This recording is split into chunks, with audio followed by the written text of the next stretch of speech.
Muy buenas tardes. Estamos en vivo em, para nuestros amigos del podcast El Buen Cruel, que nos ayudarán y estaremos con ellos viendo varias, em, estaremos viendo varias técnicas de creación narrativa y para la efectiva creatividad. ¿Ah? Em, Estamos muy contentos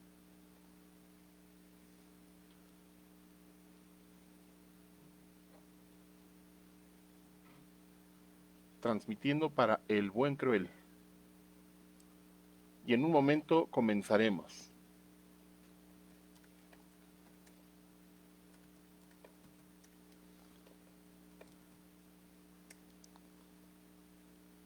Estamos en vivo para nuestras opciones de El Buen, para nuestras opciones de, para nuestros amigos de El Buen Cruel y hablaremos de creatividad narrativa. Dentro de unos minutos estaremos con más eh, gente conectada. Hola Manuel.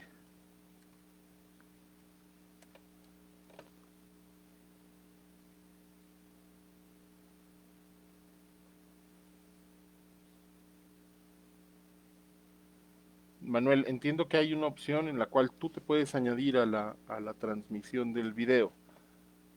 Em, Hola Gloria, con el gusto de saludarte.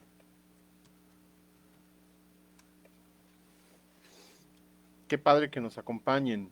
Luis, señor Luis Dávalos, muchas gracias por acompañarnos en esta transmisión. Em, Vamos a hablar de un tema de literatura el día de hoy. Bienvenidos todos, va a estar bien bueno. El tema del día de hoy es em,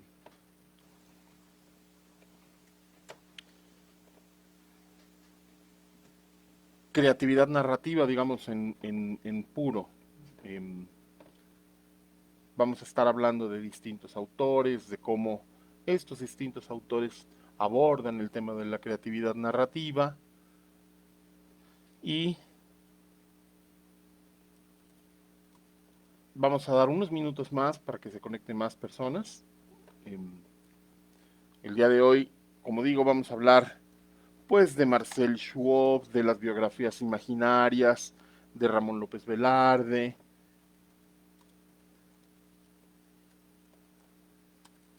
y de otros autores eh, que nos ayudan a entender un poquito mejor cuál es el proceso creativo de una, de una narración. Eh, esto también está, esto está, digamos, directamente vinculado a nuestros amigos del podcast El Buen Cruel, de Manuel Chatelain, de Pati Rogel, de Sandra Fernández, y yo estaré eh, muy contento de darles de tener esta conversación. Esta conversación parte de, es parte eh, de un ciclo que estamos haciendo para eh, tener más herramientas de creatividad eh, narrativa. Son las 12 del día eh, del... creo, Manuel, que es en el interior del video que puedes pedir ingresar a la sesión. Creo que ahí puedes pedir que ingreses a la sesión eh, y pues gracias Sandra, muchas gracias por compartir este video. Estamos a punto de comenzar, voy a dar un par de minutos más para que más personas se unan a nuestra transmisión y comenzaremos a hablar de creatividad narrativa Em, la sesión pasada hablamos de la creación de personajes. Bueno, en esta semana vamos a hablar de cómo, de algunas herramientas que nos ayuden a resolver el eterno problema del, em, de la página en blanco. El eterno problema de la página en blanco. ¿Cómo resolver este problema tan recurrente, ¿no? Al cual se enfrentan los escritores, que es: tengo enfrente una página, tengo, siento muchas ideas por decir, pero no eh, encuentro las herramientas para vencer este obstáculo de la página en blanco. He dicho que el día de hoy hablaremos de las aspiraciones de un escritor, de cómo acercarse a este fenómeno de la hoja en blanco y cómo vencerlo, y cómo crear, al final es como crear algo a partir de la nada, eh, cómo adjetivar, cómo, qué evitar cuando estamos utilizando estos recursos. El recurso del adjetivo es delicadísimo y ahorita vamos a hablar de él, al igual que el recurso del adverbio. Son recursos muy, muy delicados. Eh, Después hablaremos de, entonces, esa adjetivación efectiva. También hablaremos de la descripción de los objetos sencillos. También hablaremos de eh,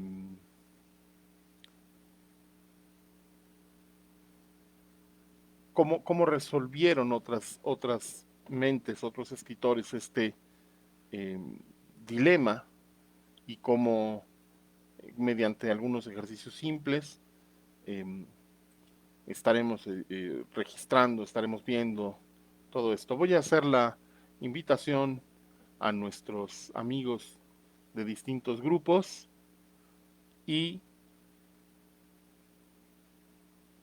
ya empezamos.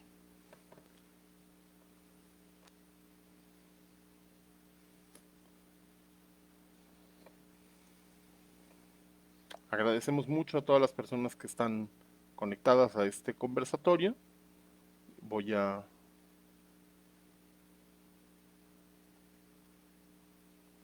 notificar que ya estamos en vivo y comenzaremos. Entonces,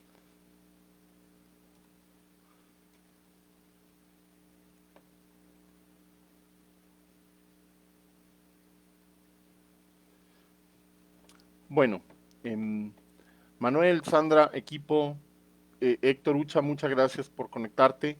El día de hoy vamos a hablar acerca de creatividad narrativa dentro del ciclo de conversaciones de nuestros amigos del podcast del Buen Cruel. La vez pasada que me tocó llevar esta sesión hablamos de diseño de personajes, ¿no? Y hablamos de cómo... eh, muchas gracias, Fernanda. Fernanda, qué amable, muchas gracias por acompañarnos el día de hoy. Eh, Hablaba yo, decía que la vez pasada hablamos de diseño de personajes, y en este diseño de personajes, bueno, pues nos fuimos hablando de las características físicas, de las emociones, de las biografías, de cómo hacer un mapa de personajes que nos lleve a una novela, de, de cómo Chekhov narra desde dentro de los personajes. Hablamos también un poco del close-up, eh, como recurso narrativo, ¿no? De esta idea del naturalismo del siglo XIX, de vamos eh, de la montaña al valle, del valle al pueblo, del pueblo al la panadería y al interior de la panadería, y es entonces cuando empieza nuestra historia. Bueno, la semana, en la intervención anterior que tuvimos hace unas 3 semanas, hablamos de cómo en la narrativa que tiene como un eje central la agilidad, la velocidad, tenemos que entrar directamente al personaje sin pasar por estos preámbulos, sin pasar por estas descripciones que son útiles tal vez, pero también son muy morosas, ¿no? Y recordemos que como escritores estamos compitiendo contra los medios de comunicación, contra Netflix, estamos compitiendo contra las historias de Twitter y estamos compitiendo contra muchas otras mensajes, generadores de contenidos y de mensajes. Entonces nuestra escritura tiene que ser ágil, tiene que ser veloz, tiene que ir directamente al grano. El día de hoy, como digo, vamos a hablar de creatividad narrativa. Bueno, la primera pregunta con la cual quiero comenzar esta conversación, y agradezco mucho si tienen algún comentario, alguna observación, pues nos la hagan saber aquí en el chat del grupo. Muchas gracias, Mirta, por compartir el video mientras escuchas. La primera pregunta que tenemos es, ¿a qué aspira un escritor? ¿No? ¿Por qué es importante? Bueno, pues porque no es lo mismo alguien que quiera tocar la guitarra para para pasar una buena tarde con sus amigos, ¿no? Y entonces necesita unas ciertas herramientas y una cierta técnica, a alguien que quiera dar que pueda lograr interpretar un concierto de guitarra escrito por, qué sé yo, Manuel de Falla. Bueno, eh, son motivaciones diferentes y entonces necesitamos aproximarnos de manera diferente. No todos los escritores escriben para lo mismo, no todos los escritores tienen los mismos resultados en mente y por supuesto no todos los escritores entonces necesitan el mismo conjunto de herramientas y el mismo manejo de las mismas, ¿no?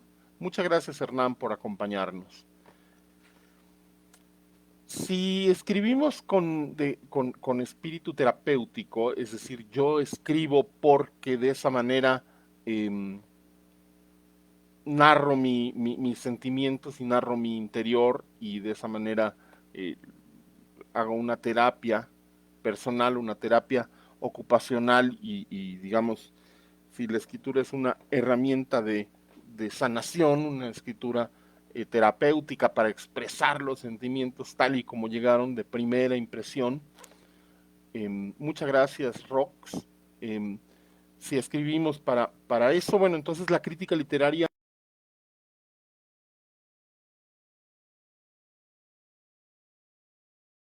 la expresión de los sentimientos, la necesidad que tenemos de repente de decir cómo nos sentimos o decir cómo, claro, Clarice Lispector, vamos a hablar de Clarice Lispector un poquitito más adelante, eh, de cómo expresar lo que tú llevas dentro. Bueno, ahí la crítica literaria es a pedido, ¿no? No, son las reflexiones personales y los diarios personales son muy valiosos como herramientas terapéuticas y la crítica literaria únicamente ahí se tiene que aplicar a solicitud y pedido del escritor. Si quieres trascender, ¿no? Hay escritores que dicen, oye, yo lo que quiero es trascender mediante mi literatura. Quiero crear para trascender. Bueno, ahí la pregunta es como muy diferente, porque entonces, muchas gracias, Café para Dos. Saludos también para ustedes. La pregunta entonces ahí es, ¿qué vas a hacer si no trasciendes? Si tú escribes para trascender y llegado el momento no trasciendes, bueno, ¿qué vas a hacer? ¿Qué va a pasar con tu escritura? ¿A poco vas a dejar de escribir porque no trascendiste? ¿A poco vas a dejar de escribir solamente porque no te llegó ese momento? Solo porque no fue tan importante como creías. Yo creo que el escribir para trascender es engañoso. Pero, ojo, si escribes para trascender, tienes que entonces dominar perfectamente un montón de herramientas, eh, porque la literatura que trasciende es la literatura que tiene un manejo de la técnica perfecta y al dedillo, y la que cuenta buenas historias bien contadas. Igual, si quieres escribir para vender, bueno, entonces la lógica ahí es diferente. Quien escribe para vender tiene que entender que la historia de la literatura es la historia del mercado de la literatura.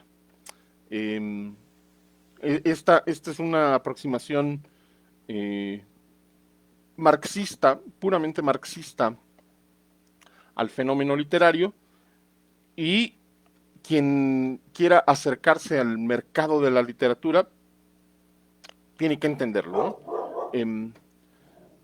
Ahí te va. Buenas tardes, señor Pablo.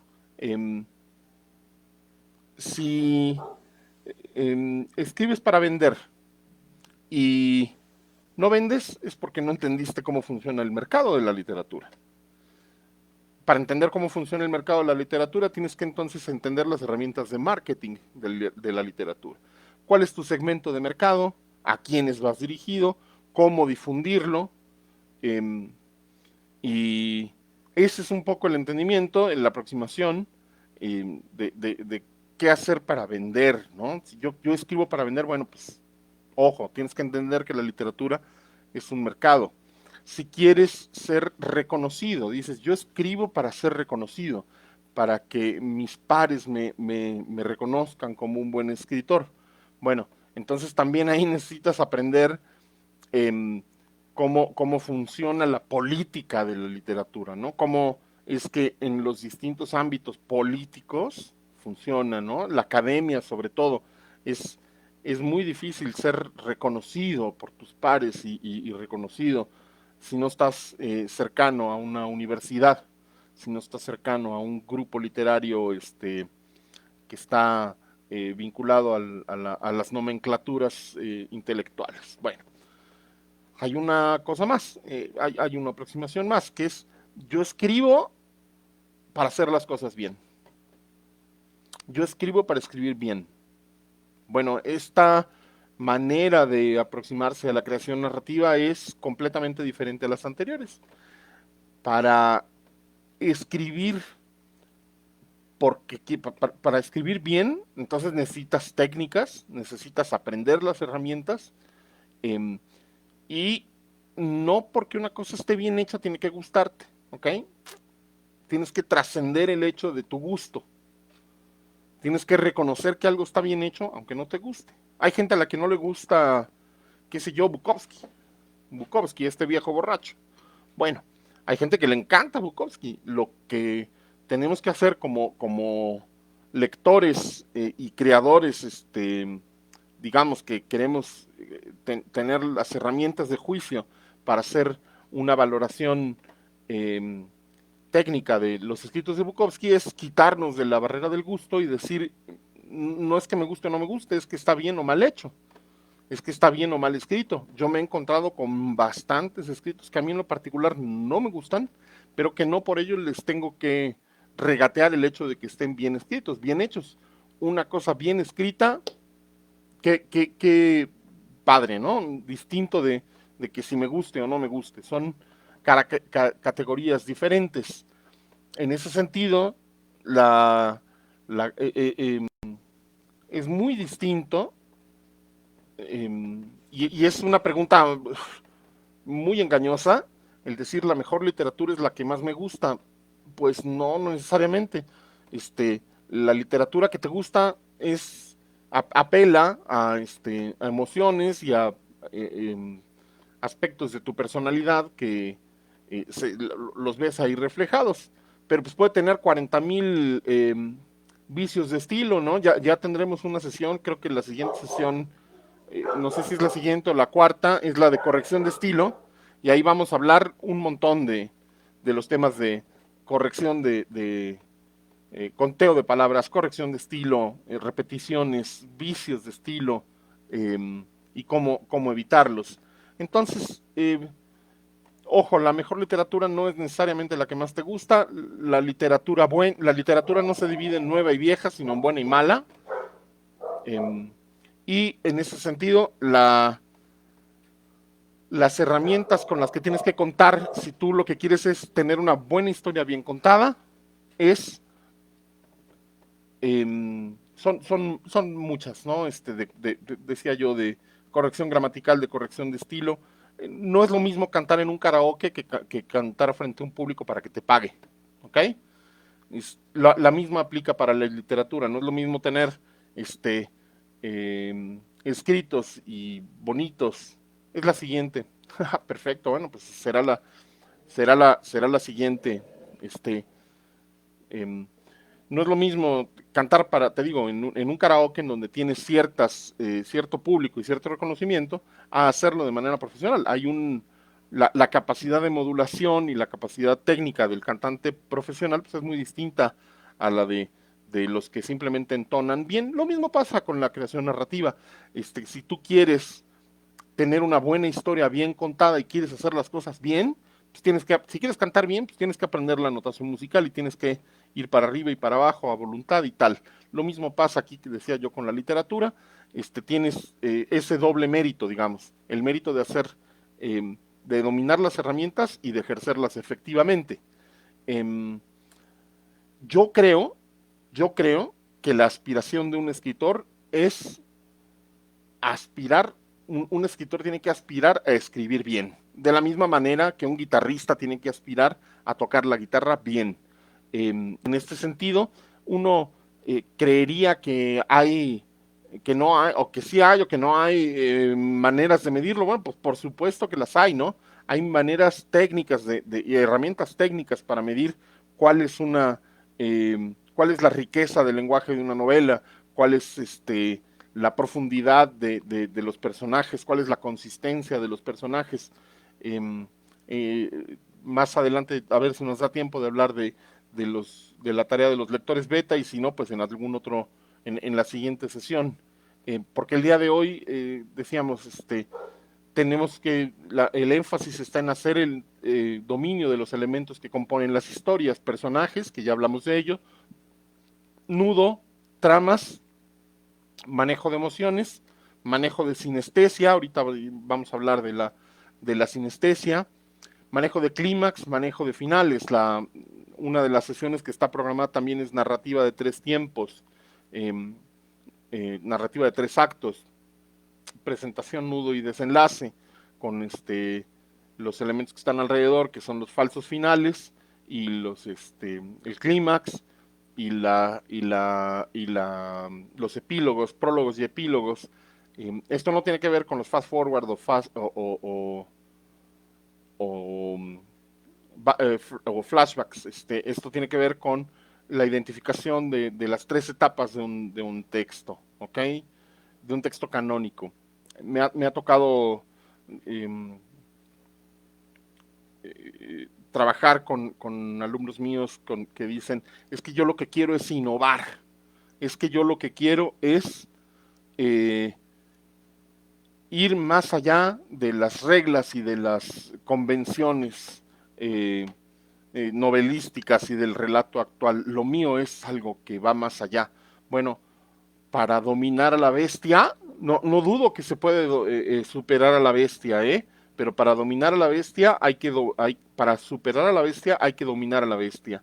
San Jorge mataba a los dragones, no los evitaba y no se hacía sus amigos. Primero mataba a los dragones y después ya fue capaz seguramente, de decirle al dragón, oye, detente, ¿no?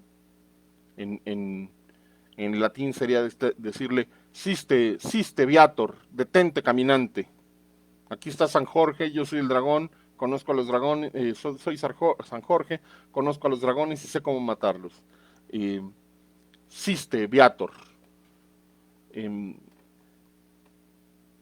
y dando entonces un paso ya adentro de nuestro tema, eh, cómo crear algo a partir de la nada. Eh, Exactamente, mi querido Hernán, tienes que sentir e imaginar las cosas y para eso vamos a dar algunas herramientas que son muy útiles, porque la creación artística y la creación narrativa, pues es una creación a partir de la nada, igual en lo que en latín es una creatio ex nihilo, es una creación que viene de la nada, no hay nada, hay una hoja en blanco y de pronto ya hay algo que los escritores están poniendo. Bueno, ¿qué es esto de la creación a partir de la nada? En nuestro caso, decía yo, es una página en blanco. Y cualquier escritor les puede decir que es aterrador tener una hoja en blanco. La parálisis que tiene un escritor frente al ojo en blanco, bueno, pues es legendaria, ¿no? Yo digo que hay varias maneras de aproximarse a esa hoja en blanco, sobre todo para quienes estamos aprendiendo temas de narrativa. Eh, Hacer ejercicios que pueden romper ese cerco. Antes de entrar a los ejercicios en particular, quiero tocar de lado un tema importantísimo, un tema básico, un tema que todo creador de narrativa debe tener aquí en la punta de la mano, que es la adjetivación, el uso del adjetivo. El adjetivo es un arma complicadísima de usar. Es un revólver con doble cañón, ¿ok? Este revólver que mal usado se dispara en contra de ti mismo. Eh, es un recurso al cual que hay que temerle mucho. El adjetivo es la manera más fácil de debilitar a un texto, al igual que algunos adverbios. Ahorita vamos a hablar también a hablar de algunos adverbios. ¿Por qué? Porque el adjetivo te dice qué tanto trabajo puso el escritor en escoger el matiz correcto de lo que quiere expresar. Y el riesgo es que el adjetivo que utilizaste debilite la expresión, debilite el texto en vez de que lo fortalezca. Voy a utilizar aquí el dicho de Vicente Huidobro. Si alguien no ha leído a Vicente Huidobro, bueno, cierre esta ventana de chat y váyase a leer Altazor de Vicente Huidobro en este momento. Vicente Huidobro dice, adjetivo que no da vida, mata. Repito, adjetivo que no da vida, mata. El adjetivo es el que hace que el texto florezca o es el que hace que el texto se muera. Voy a dar algunos ejemplos a mi bandeja, digo, a mi bandeja de entrada y a mi inbox y todo esto. Llegan varios textos para corregir de distintas personas que amablemente depositan su confianza en mí. Eh, y entonces voy a elegir algunos usos de adjetivos que no, eh, que no son, digamos que debilitan el texto. Amigos, por favor, ojo, ninguno de los ejemplos se refiere a obras de escritores de El Buen Cruel. Muchos saludos, Anel Ramírez, muchas gracias por estar aquí. Ninguno de estos ejemplos viene de escritos de nuestros amigos de El Buen Cruel, vienen de otros escritos que me han dado a corregir y a leer, ¿no? Y entonces ahí vamos viendo cuál es la lógica de lo que debemos evitar. Lo que debemos evitar es el lugar común. ¿Qué es un lugar común? La primera vez, y por qué lo debemos evitar. Decíamos que a lo que debe aspirar un buen escritor es a contar bien las historias. Bueno, las historias que se cuentan bien se cuentan casi que por primera vez, ¿no? Es la primera vez que decimos las cosas de esta manera. La primera persona que dijo la noche era oscura como la boca de un lobo, bueno, es una metáfora fantástica, preciosa y divina. La segunda persona debilitó la imagen, ya no tiene tanta fuerza. Si lo seguimos usando, la noche era oscura como la boca de un lobo, aquel cuarto era oscuro como la boca de un lobo, pues ya se convierte en un lugar común. En un lugar común y entonces eso me habla de que el escritor no hizo su chamba. No hizo el trabajo de escoger precisamente el adjetivo que mejor califica la frase y que entonces la debilita, ¿no? Adjetivo que no da vida mata. Y como digo, voy a elegí como 15 ejemplos. Ninguno de ellos, repito, viene de los escritos de nuestros de El Buen Cruel, aunque todo, o sea, vale la pena tomar en cuenta esto que estoy diciendo para aplicarlo en nuestros propios textos, ¿ok? Voy a comenzar. La matanza siniestra. Bueno, todas las matanzas tienen algo de siniestro, no debilita, ¿no? La hermosa sonrisa. En el Quijote A la palabra corazón se le aplican hasta 40 distintos adjetivos. Exacto, no dejes de leer El Altazor de Vicente Huidobro. En el Quijote se mencionan hasta 40 adjetivos para la palabra corazón. Entonces hay que escogerlos mejor. La hermosa sonrisa no dice nada, ¿no? El cruel asesino. ¿Cuántos asesinos son crueles? Pues muchísimos, miles. La sesión pasada hablábamos de aquello que hace único al personaje. Bueno, pues no va a ser la crueldad en un asesino. Asesinos crueles son prácticamente todos. Entonces, decir el cruel asesino es un lugar común. La piel aterciopelada es un lugar común. Los aburridos trámites, el intenso sufrimiento, eh, el laboratorio secreto. Bueno, ese es, además del lugar común, es un cliché, ¿no? Eh, el laboratorio secreto además te digo, de ser un lugar común, es un cliché. Eh, está buenísima. La guapa y curvilínea recepcionista. Yo leo un texto que me habla de la guapa y curvilínea recepcionista y ya desconfío del autor, ¿no? Ya digo, no, le faltó trabajar en la profundidad de sus personajes como para definir a un personaje más allá de, ¿cómo? Guapa y curvilínea. Bueno, asesinó sin piedad a fulano tal. Bueno, pues no hay asesinatos con piedad, por Dios. La extraña muerte de tal persona, la súbita carrera, la frase lapidaria, todos estos son ejemplos de lugares comunes. Ya vamos viendo de qué se trata. Se trata de eh, evitar eh, la adjetivación que ha sido repetida muchísimas veces a lo largo de la historia y que entonces hace que el texto se debilite, ¿no? Eh, los adjetivos son elementos explosivos, entonces hay que tenerlos hay que manejarlos como explosivos, ¿no? Con el mismo cuidado que manejamos una caja de explosivos, hay que manejar el adjetivo. Igual el mente, ¿no? Los adverbios terminados en mente.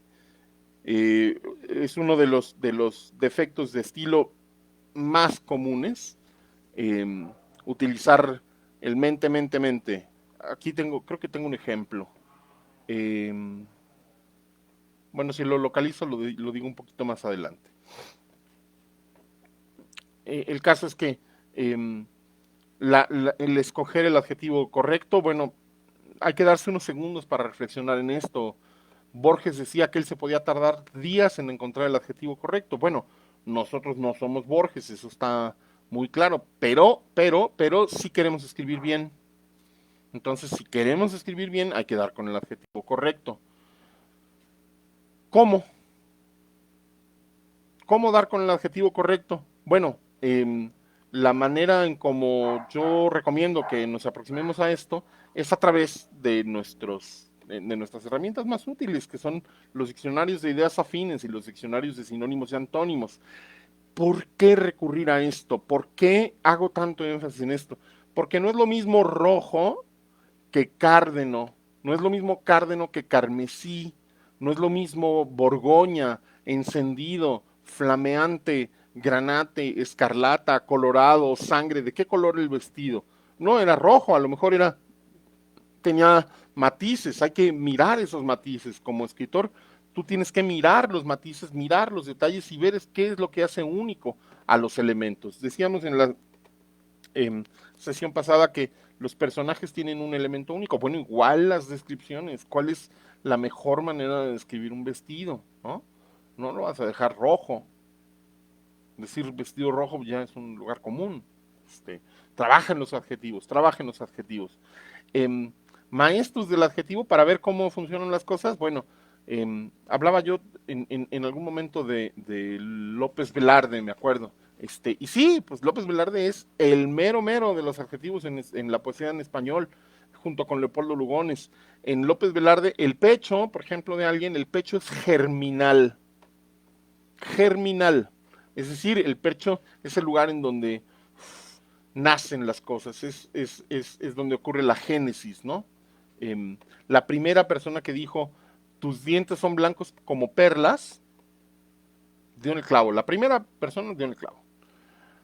Si lo decimos en la actualidad, eh, ya dientes blancos como perlas es un lugar común. Narrar depende de lo que lees, narrar depende de lo que lees, completamente sí, y también de la propia creatividad, pero también de los ejercicios que hagas. La capacidad narrativa es, déjame decirlo así, es un músculo. Y entonces, si lo ejercitas correctamente en un gimnasio, cuando llegues a la competencia, pues vas a resolverla con la misma facilidad. Es decir, tú mira un video, por ejemplo, de Cristiano Ronaldo, por ejemplo, y todas las jugadas que hace Cristiano Ronaldo las repitió 40 veces en, de manera aburrida y monótona en el campo de entrenamiento. Lo mismo tenemos que hacer nosotros, entrenar para que cuando lleguemos al momento de la competencia, y el momento de la competencia es nuestra creación, Bermellón, mira qué bonita palabra, Bermellón, poniéndolo con lo rojo, eh, para que cuando lleguemos con nuestra propia creatividad narrativa, pues salgamos adelante de una manera más solvente. Decía yo, los dientes blancos como perlas. La primera persona dio en el clavo. Si lo digo yo ahorita, es un lugar común. Hay que evitarlo a toda costa porque me pone en el... Eh, hace que ver que yo como escritor, pues no escogí con detalle lo que quiero dar a conocer. En en López Velarde, los dientes, voy a leer los dos versitos porque son impresionantes, buenísimos, buenísimos. En López Velarde, los dientes son el pulcro y nimio literal por donde acompasadas navegan las sonrisas. ¿Cómo lo dijo? Va de nuevo. Los dientes no son blancos como perlas, los dientes no son el depositario del amor, no, no, no. Los dientes son el pulcro y nimio litoral por donde acompasadas navegan las sonrisas. Ojo, ahí pulcro y nimio son adjetivos que López Velarde escogió después de darle pasadas y pasadas a toda la lista hasta dar con no dice limpio, dice pulcro, ¿ok? Lo escogió mejor porque no es lo mismo lo limpio que lo pulcro, ¿no? Habla, tiene otro matiz. Entonces, ese matiz es el donde vale la pena trabajar a la hora de adjetivar las cosas. Eh, y dado, ese es el gran ejemplo, López Velarde. Denle una leída a los poemas de López Velarde para ver qué tipo de adjetivos usa. No usa los adjetivos que, mira, aquí en Ciudad Madero hay una colonia llamada Germinal. Habrá que conocerla y habrá que ir. Estoy seguro de que tienen muy muy buena gastronomía callejera, que es la que a mí más me gusta. Eh, ¿Alguna vez han intentado hacer un ejercicio de descripción de un objeto sencillo sin adjetivos? Hace unos días, Ariel, uno de los participantes de El Buen Cruel, propuso hacer este ejercicio. Vale mucho la pena hacer la descripción de un objeto sencillo sin adjetivos.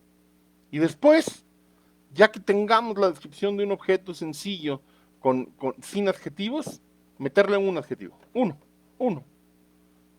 Dos cuando mucho. Nada más. Los adjetivos, repito, son cartuchos de dinamita.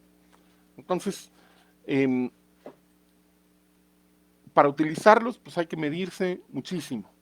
Eh, Decía yo, hay que hacer el ejercicio de un objeto sencillo. Sencillo, ¿eh? No estoy hablando de una trama, no estoy hablando de un misterio, no estoy hablando de una novela, no, estoy hablando de la descripción de un objeto sencillo sin adjetivos. Ese es un ejercicio fundamental porque vas a crear un universo diferente, vas a tener un reto técnico que superar.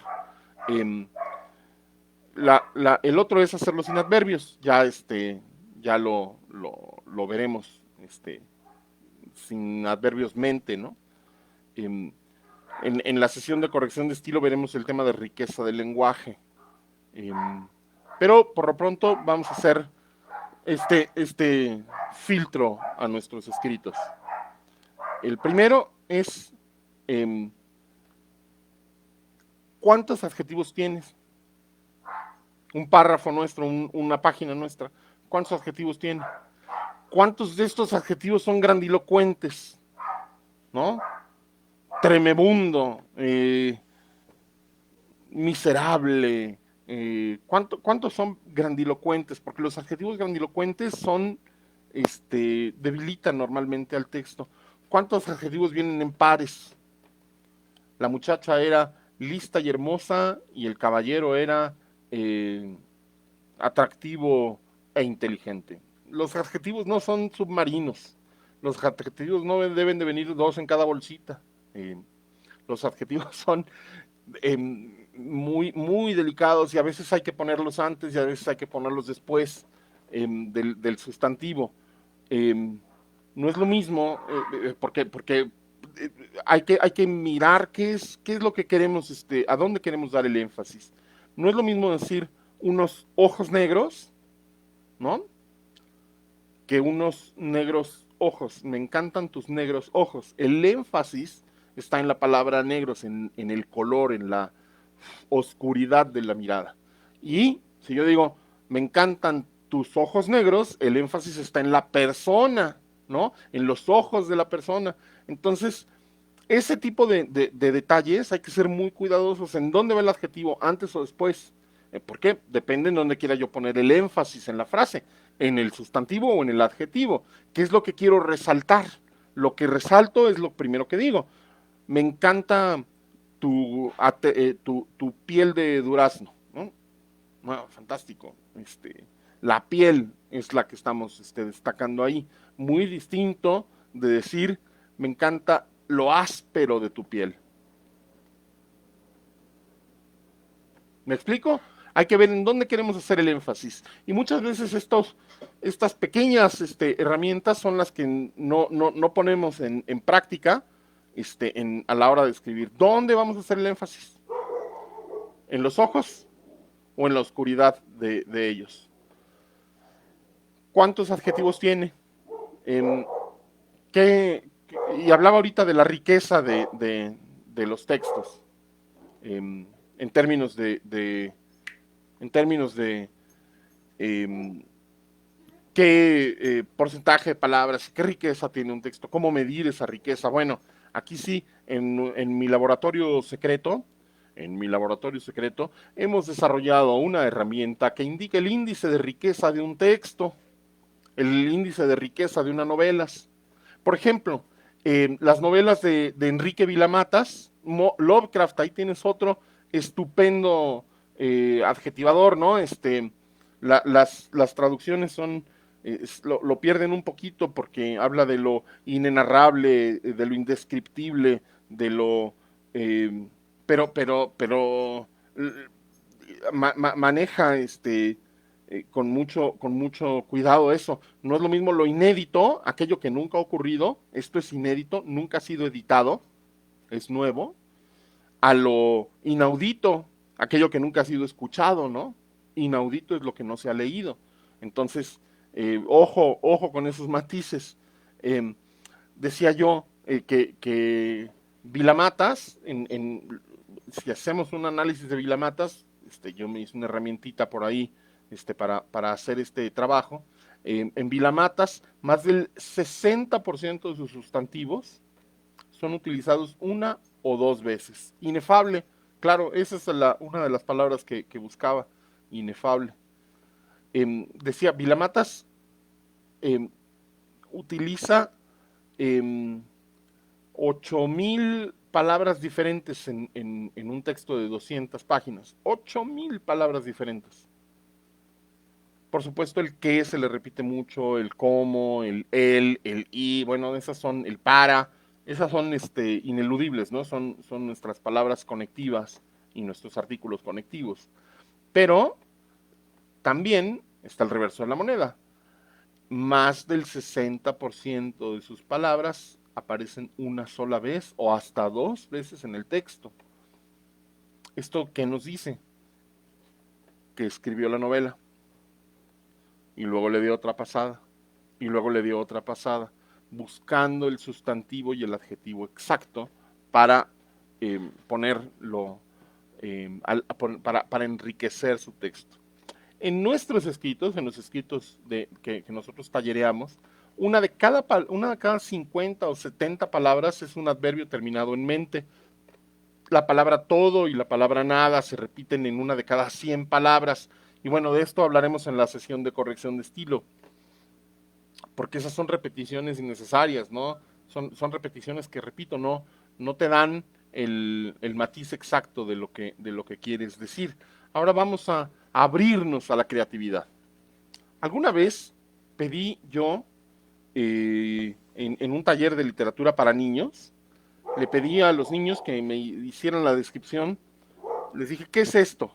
Y les pinté un círculo con un puntito adentro. Un círculo con un puntito adentro, inmemorial. Este círculo con un puntito adentro, ¿qué es? Bueno, un ejercicio para empezar a despertar esa creatividad narrativa que está en nosotros es dar 10 respuestas diferentes a esa pregunta. Por ejemplo, es una hamburguesa vista desde lejos, ¿no? O es un aro de cebolla, o es un huevo frito. Eh, Depende, digo, echemos a volar la imaginación para ver qué es un círculo con un puntito dentro. Las respuestas de los niños fueron sensacionales, ¿no? Decían que era un señor andando en bicicleta sin llantas. Bueno, fantástico. Bueno, otra de los ejercicios que hice en ese taller fue cuál es el origen mágico de un animal, por qué la jirafa tiene el cuello tan largo. Y si pensamos como niños, viendo todo como con ojos nuevos, pues vamos a poder llegar a respuestas sorprendentes, ¿no? ¿Cuál es el origen del cuerno del rinoceronte? ¿Cuál es el origen de la dureza? ¿Por qué los elefantes tienen tan dura la piel? Bueno, esos son ejercicios que yo utilicé en algún taller de literatura para niños, pero lo que quiero destacar aquí es cuál es la manera nueva de ver los mismos objetos. Los objetos simples. Neruda, Pablo Neruda, de sus libros fundamentales, uno de sus libros más importantes, son las odas elementales. Un ombligo, Manuel, por supuesto, Hernán, por supuesto, un ombligo. Uno de los libros importantísimos de Pablo Neruda son las odas elementales. En las odas elementales él habla del jitomate, de la cebolla, del fuego, y hace una descripción poética de cada uno de ellos. Uno de los ejercicios para despertar la creatividad narrativa es hacer la descripción en 2 párrafos de un objeto simple, en 3 párrafos de un objeto simple, y primero hacerlo sin adjetivos, y luego hacer un solo adjetivo. Encontrar el adjetivo que mejor describa la acidez, que mejor describa la humedad, que mejor describa de la blancura de la cebolla, el sabor picante de la cebolla, que mejor lo describa, y vayamos estudiándole, ¿eh? Esto no es nada más de ir al vuelo de pluma, hay que irse al diccionario y encontrar el adjetivo que mejor lo describa. Por ejemplo, una vez que estamos desarrollando esta idea de la cebolla, ¿es una cebolla o tal vez es una endivia? ¿O tal vez es un puerro? ¿O tal vez es un poro? Si es una cebolla, suponiendo que en efecto lo que tengo en mente es una cebolla, ¿es una cebolla de las blancas o de las amarillas? ¿Es una cebolla que solamente tiene una capa de color en el exterior o es una cebolla que tiene varias? Eh, ¿Es una cebolla miniatura o es que tiene el rabo largo o es una cebolla grande, compacta, que tiene el rabo ya cortado? ¿Es una cebolla recién cosechada o es una cebolla que ya está a punto de echarse a perder? ¿Para qué la estoy usando? ¿Cómo la corto? ¿La corto en pedacitos chiquitos, en juliana? ¿Cómo la corto? ¿Cómo? Y más eso, ¿cómo ejerzo el movimiento sobre ella? Al inicio de esta charla yo hablaba de la sinestesia. Bueno, la sinestesia es el uso de los sentidos en la narrativa. Aquí es el uso de los sentidos. ¿Cuál es el sonido de una cebolla?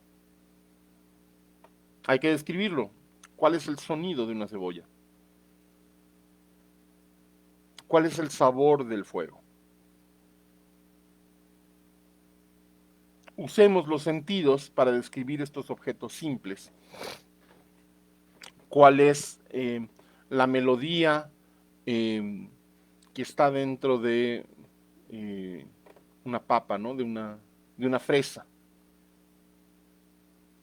Ahí están los ejercicios, estos ejercicios de escribir un objeto simple en 2, 3 párrafos, primero sin adjetivos, y utilizando la sinestesia, es uno de los motores del movimiento de las cosas, ¿no? Amparo Dávila es, si alguien no ha leído Amparo Dávila, tiene que también en este momento ponerse a leerla. Amparo Dávila es la autora más importante que tenemos en cuentos de terror, un terror psicológico profundo, un terror cotidiano, ¿no? Que nos pega a ti y a mí, no necesitamos estar en un castillo de Europa, es un terror que está aquí a la vuelta.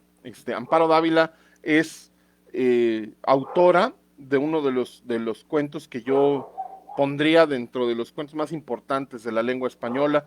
Si no lo han leído, Tiempo destrozado se llama. Es un cuentazazazo. Es un cuentazazazo. Entonces, el uso de estas herramientas sinestesia al hacer la descripción de un objeto simple es lo que le da movimiento.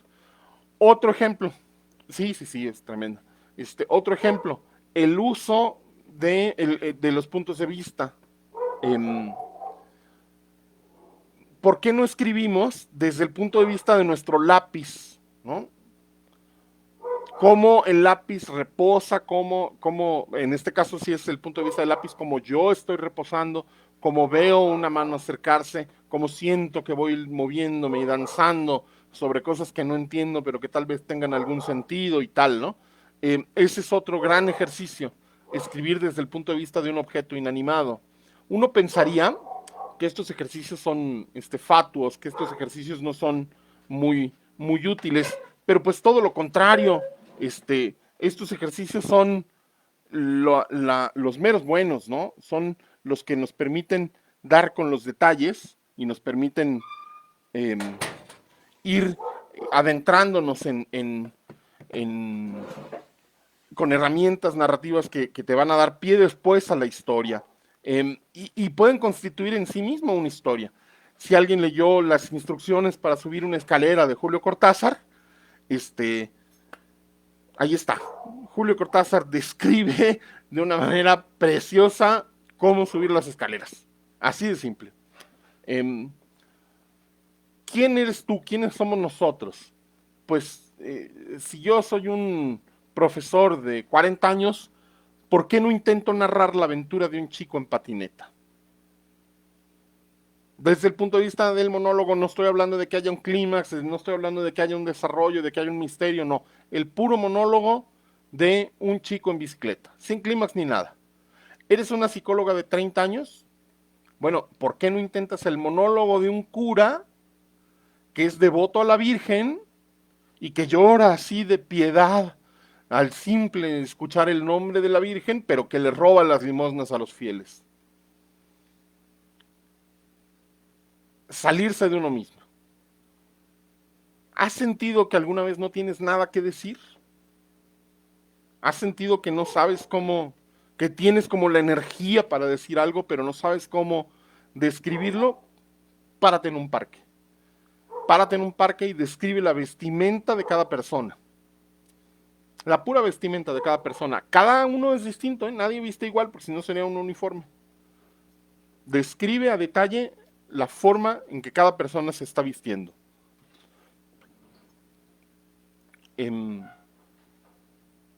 Describe la profesión de cada persona, el matiz que lo hace único.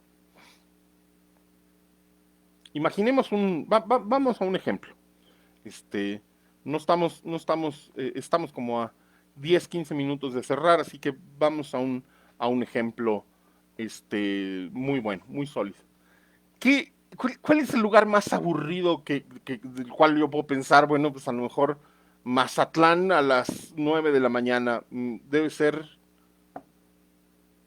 monótono, ¿no? O sea, no hay nada, ¿no? Me imagino Mazatlán a mediodía y me imagino movimiento, pero en la mañana o Chilpancingo a mediodía debe ser de muy poco, pareciera que no tiene mucha carnita, mucha profundidad narrativa. Este, hay autores que se olvidan.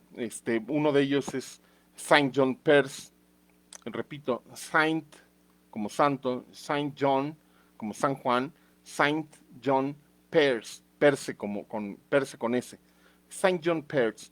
Él fue premio Nobel.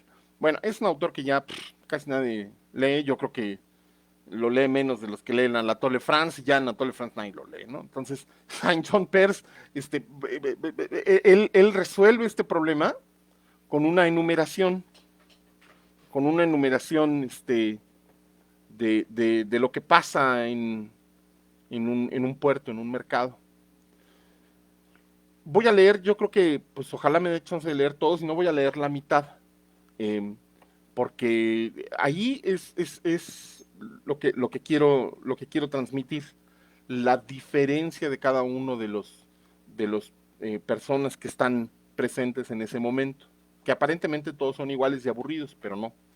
Saint John Peirce dice: toda suerte de hombres en sus vías y maneras, comedores de insectos, de frutos acuosos, portadores de emplastos, de riquezas, el agricultor, el acupuntor, el salinero, el herrero, mercaderes de azúcar, de canela, de copas para beber en metal blanco y lámparas de cuerno, el que hace un vestido de cuero, sandalias de madera y botones en forma de aceituna, el que da a la tierra sus obras, y el hombre de ningún oficio, el hombre del halcón, el hombre de la flauta, el hombre de las abejas, el que halla su placer en el timbre de su voz, el que encuentra su empleo en la contemplación de una piedra verde, el que hace arder para su regocijo un fuego de corteza sobre su techo, que se hace en tierra un lecho de hojas aromáticas, que se tiende sobre él y reposa,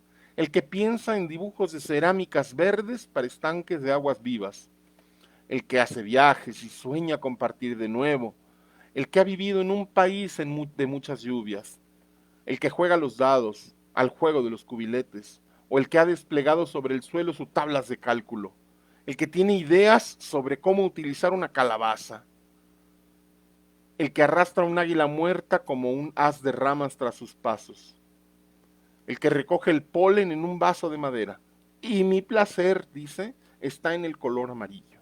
El que come buñuelos, gusanos de palma, frambuesas, el que ama el sabor del estragón. Ojo, ¿eh? No está diciendo el sabor de cualquier cosa, está diciendo el sabor del estragón. El que sueña con un pimiento, o también el que masca una goma fósil. ¿Se fijan en el uso del adjetivo? Él escogió fósil como adjetivo. El que lleva una concha a su oído y el que espía el perfume de genio en las grietas frescas de las piedras. En fin, ojo con este texto. El texto se llama Anábasis. Repito, Anábasis de Saint John Peirce. Es un texto que hace repaso sobre las profesiones de los hombres y lo hace de una manera original. ¿Por qué me preocupa tanto aquí la originalidad? Porque lo original es a lo que aspiramos como escritores. Tú no aspiras como escritor a decir lo mismo que dijo otro. Tú no aspiras como escritor a decir lo mismo que dijo Darío o que dijo Lorca. No, tú aspiras a tener tu propia voz. ¿Y cómo vas a desarrollar tu propia voz? Haciendo ejercicios. Decíamos, la creatividad narrativa es un músculo que se ejercita. Em, me fui hace un ratito a, a decir, bueno, hasta en los lugares aburridos hay una enumeración de elementos y de personas que, eh, que nos dan pie a la creatividad, ¿no? Yo lo puse, ¿has sentido alguna vez que no tienes nada que decir? Bueno, párate en un parque y describe la vestimenta de cada persona y describe la profesión de cada persona, y después nos fuimos a este pasaje de Saint-Jean-Perse. Eh, Otra manera, otro ejemplo fantástico de cómo despertar esta creatividad narrativa es hacer biografías imaginarias. Biografías imaginarias. Es decir, que tú tomes a un personaje de la historia y que te vayas al detalle de su vida y lo narres despacito, entendiendo cómo lo vivió, qué le pasó. Eh, el ejemplo que tengo ahorita a la mano es eh, de otro escritor francés que se llamaba Marcel Schwob. Voy a escribirlos aquí, los escritores que he puesto. Marcel Schwob. Ay, caray, ¿cómo se escribe? Marcel Schwob.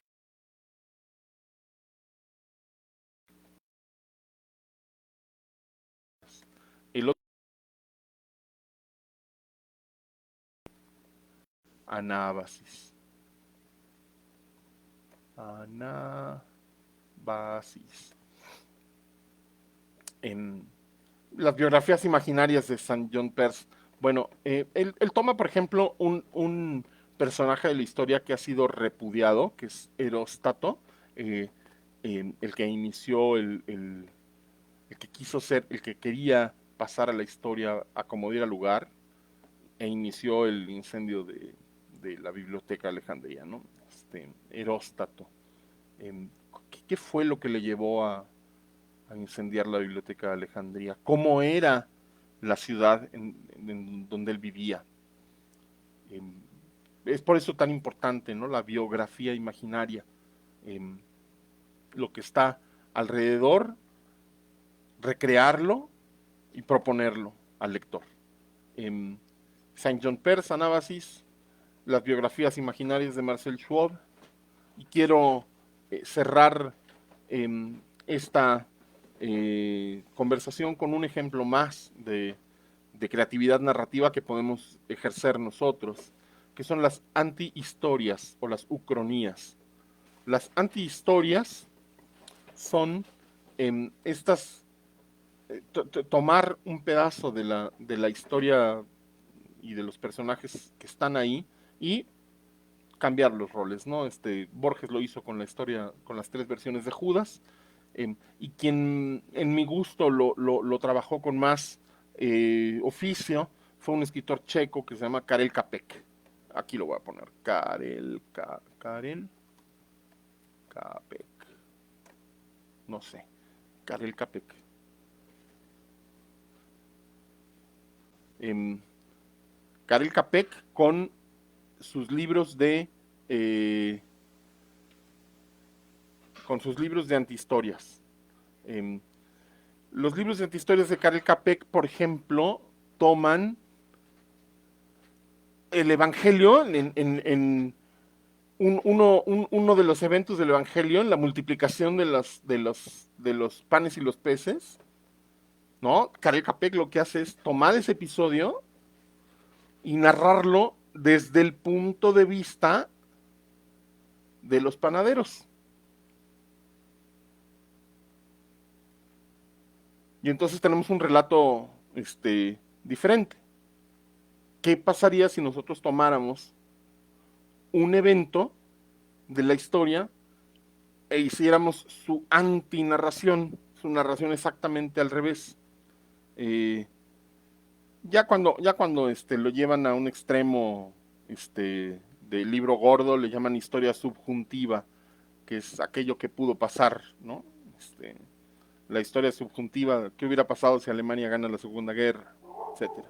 Bueno, a mí me parece que ya la historia subjuntiva, bueno, pues es una rama de la literatura fantástica un poquito aburrida, pero en los pequeños detalles, ahí hay mucha riqueza.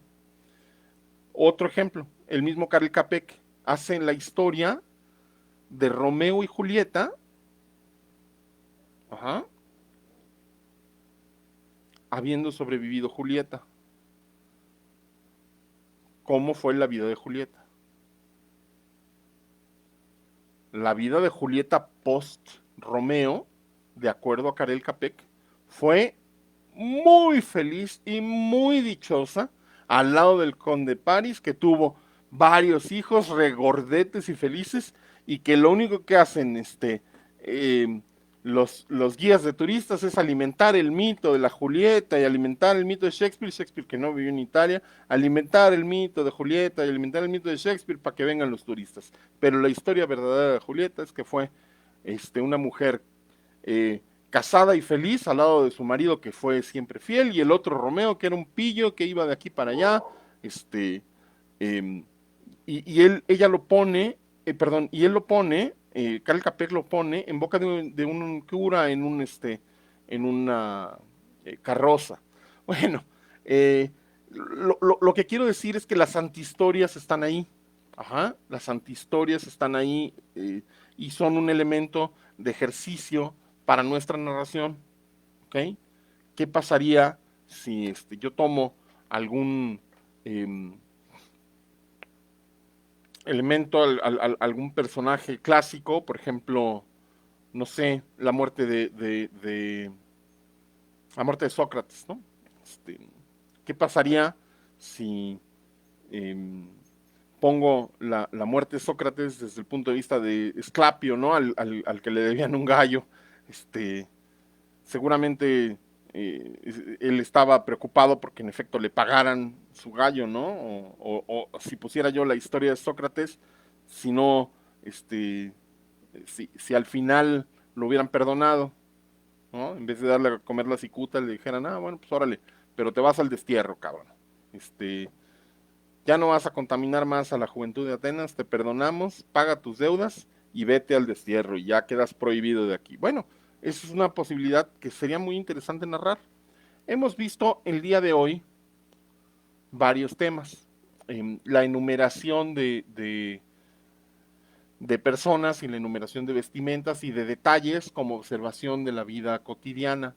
Esto aquí lo vimos con Saint John Perse. Vimos el tema de las antihistorias, que es tomar un pasaje de la historia y darle la vuelta. Ahí mencionamos de repasadita a Borges y en quien hicimos mayor énfasis fue en Karel Capek, este escritor checo, al cual se le atribuye la invención de la palabra robot. Eh, Porque en eslavo, tobor es hombre o trabajador, es algo en uno de los idiomas eslavos, y entonces al revés, pues es robot. Hablamos de Marcel Schwab y de tomar biografías imaginarias, hice el ejemplo de Heróstato, y de cómo podemos nosotros igual tomar una biografía y hacer una biografía imaginaria a partir de eso. eh, Hablamos de la sinestesia, de que es poner los sentidos al servicio de nuestra narración. Hablamos de hacer los monólogos de una persona que sea completamente ajena a nosotros. Dijimos, si tú eres un profesor de 40 años, haz el monólogo de un chico en patineta. Si tú eres la psicóloga de 30 años, haz el monólogo de un cura que le roba las limosnas a sus fieles. Describimos otro ejercicio de creatividad que era hacerlo desde un objeto inanimado. Otro ejercicio de creatividad que fue hacer la narración de 2 o 3 párrafos de un objeto simple, el fuego, una manzana, un jitomate, una silla, sin adjetivos y luego con adjetivos, con un adjetivo, eh, habiendo escogido con pincitas el adjetivo, ¿no? Vimos cómo los adjetivos son elementos explosivos y hablamos de López Velarde por oposición a los lugares comunes, hablamos de Vicente Huidobro, hablamos de cómo nos enfrentaríamos a la página en blanco y a los tres tiempos de una narración. Y al inicio vimos a qué aspiramos cuando queremos ser escritores, cómo evitar los lugares comunes. Por Dios, evitemos los lugares comunes en nuestras narraciones, evitemos los párrafos. Si no tenemos el dominio de la técnica, hay que evitar los párrafos muy largos, hay que irse por párrafos más cortos, por frases muy largas, bueno, pues hay que irse por párrafos más cortos, y de cómo es muy distinta la crítica literaria a un escritor que quiere ser terapia, que quiere sacar sus demonios, digamos, a alguien que quiere trascender o a alguien que quiere hacer las cosas bien. Con esto voy a cerrar la conversación el día de hoy. Agradezco muchísimo a todas las personas que nos acompañaron, y voy a dejar un minuto más para preguntas y respuestas, que son por supuesto bienvenidas. Estamos en el chat del lado izquierdo, y les agradezco mucho. Fernanda, muchas gracias por acompañarnos a todos. Desde Argentina, desde Colombia nos acompañaron, nos acompañó Manuel, nos acompañó Giraldo, nos acompañó Rosa Leguizamón. Muchas gracias. Muchas gracias. Viene el corrección de estilo. Sí, señor. Muchas gracias de nuevo. Voy a cerrar esta sesión agradeciendo de nuevo a nuestros amigos del Buen Cruel, Sandra, Patti, agradeciendo también a Fernanda Hernández, talentosísima, a todas las personas que nos acompañaron. Muchas gracias. Muy buenas tardes y hasta la próxima.